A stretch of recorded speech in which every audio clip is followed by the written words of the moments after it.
ఈ రోజు ప్రభువు మనకు ఇస్తున్న వాగ్దానము, యెహోవా నీ యొద్ద నుండి సర్వ రోగములను తొలగించును. ఉపదేశ కాండము 7వ అధ్యాయము 15వ వచనము.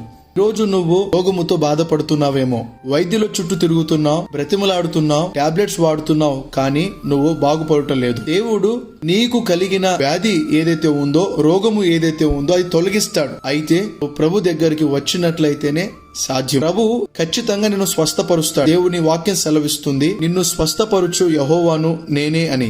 నువ్వు ప్రభు దగ్గర వచ్చిన ప్రభు ఖచ్చితంగా నిన్ను స్వస్థపరిచే పంపిస్తాడు. హిజ్కియా మరణకరమైన వ్యాధి వచ్చినప్పుడు ప్రభు తట్టు తిరిగి కన్నీటితో ప్రార్థన చేశాడు. ప్రభు ఆ ప్రార్థన ఆలకించి, నీవు కన్నీళ్లు విడుచుట నేను చూచి తిని నీ ప్రార్థన అంగీకరించి ఉన్నానని చెప్పి యెషయా ప్రవక్తను పంపించాడు. 15 సంవత్సరాలు ఆయుష్ ను పెంచాడు. ఈ రోజు నువ్వు ప్రభు తట్టు తిరిగి ప్రార్థన చేసినట్లయితే ప్రభు సర్వ రోగం నుండి నిన్ను విడిపించి ఆరోగ్యాన్ని కలుగజేస్తాడు.